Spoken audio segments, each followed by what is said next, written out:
Hi, I'm Drake, and this is Failed Saving Throw. Happy belated holidays and New Year's to everyone out there. Today we're going to go over the basics of Dungeons & Dragons 4th edition. Let's get right down to it. Dungeons & Dragons is a D20 based system, which means that for the most part, everything that we're going to be attempting to do is going to be based on this. A D20 is simply a 20-sided die, numbered 1 through 20. We're going to get a little bit more into how the dice works a little later in part 2. As I explained in the last Dungeons & Dragons video, D&D is a tabletop role-playing game in which people take on the roles of these fantastical characters in a fantasy world. And while the options are huge, today I'm going to try to stick to the stuff that comes directly from Wizards of the Coast, which is the company that releases Dungeons & Dragons. The first part of any D&D game is creating your character. It's pretty simple to do, whether you decide to get all the books and sit down and write it all out, or if you choose to subscribe to the Wizards of the Coast D&D Insider account. The Insider account gives you access to a number of things, including the Character Builder, which is pretty much just somewhere that brings all of the supplemental and extra books together in one place conveniently, and takes all the numbers and puts them in a tidy order on this nice little printable character sheet.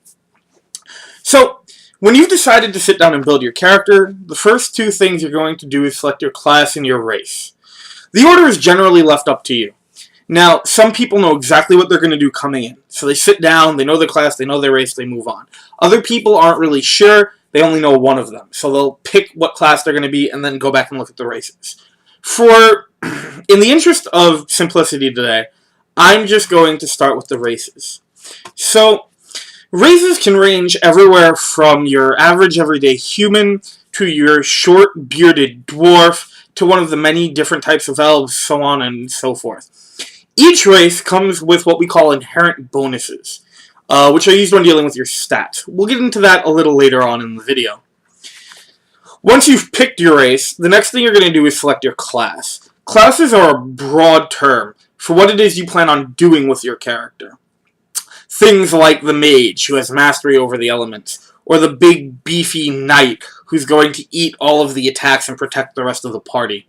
And if those things don't interest you, there's no need to worry, because there's no shortage of different types of classes, like the sneaky assassin, or the superhero cleric, or the ranger, who runs around and fires at people with a bow. So, now you've chosen your race and your class. The next step you have is picking out your powers. These are the things that decide what it is you can do, mostly in combat, a little bit out of combat, where there's a separate section.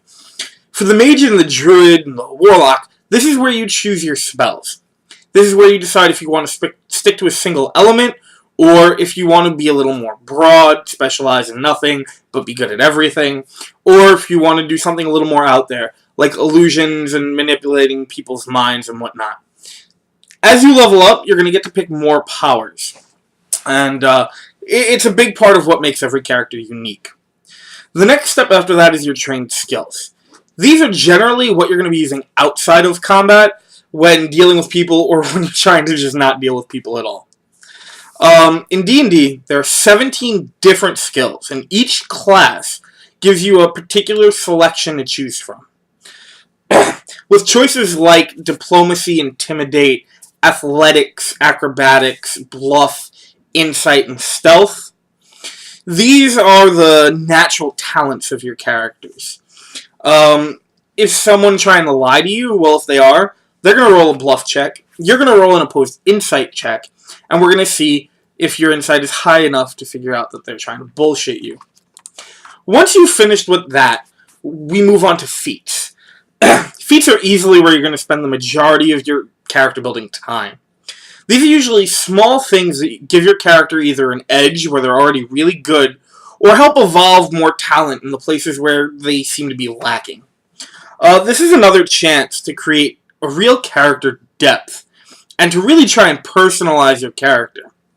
These are the types of things where if you wish to speak extra languages because you're a scholar and you've studied all that, you can take something like linguist. Or if you want to be an archer, who's better at picking out one person and shooting them in the face when no one else is around. That's great. You can get bonuses to that too. Now, once we're done with that, we move on to equipment.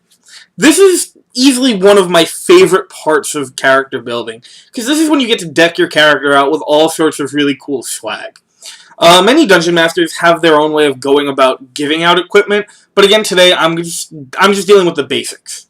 So here you get a pre-selected amount of gold based on your starting level, and that's what you use to buy your stuff. Which is found either in the back of the books you're using to build your character, or in the equipments tab of the D&D character builder. You're also generally given 3 free items. One of which is going to be of your level.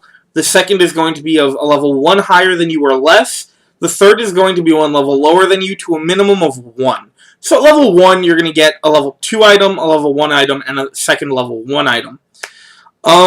These can be anything from weapons to armor, standard equipment like rope or candles or torches, to random little trinkets that are going to give you bonuses to doing certain things. Now you've done most of the work. I did, however, leave out something important that we're going to discuss now. You have what's called your ability scores. Your ability scores are the 6 scores that govern how good you are at anything you do. These are Strength, which is noted as STR on the character sheet and in a lot of the books, Constitution, CON, Dexterity, DEX, Intelligence, INT, Wisdom, WIS, and Charisma, CHA. There are 3 primary ways that you determine what your ability scores are. The first uses a standard array of numbers. Each gets to assign to whatever score you choose. The numbers for this are 16, 14, 14, 11, 10, and 10. You can see them like here. And I'll leave them up there for a minute. The second takes a bit more time, but it gives you more freedom to decide how you shape your character scores. In this, you begin with a base 10 on every score, and you get 20 points to spend to increase these scores. Raising a score from any number between 1 and 8 is going to cost you 1 point. From 13 to 15 is going to cost you 2, 16 will cost you 3. 17 and higher will cost you 4 points. This is called the point buy system.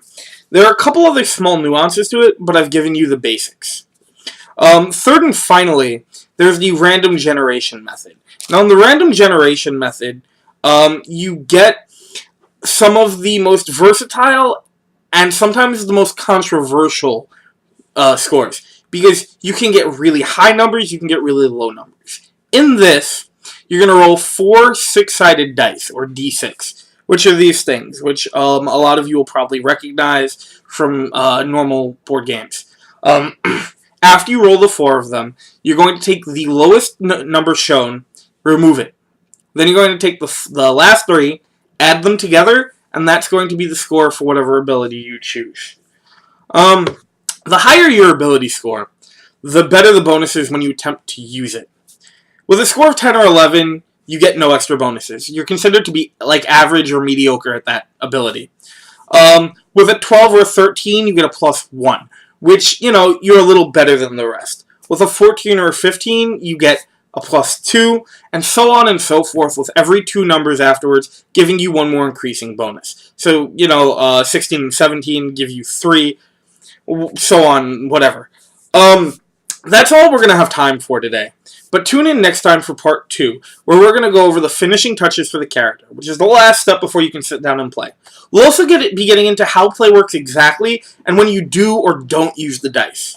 Until next time, I'm Drake, and try not to fail those saving throws. You don't know what will happen with that beholder if you do.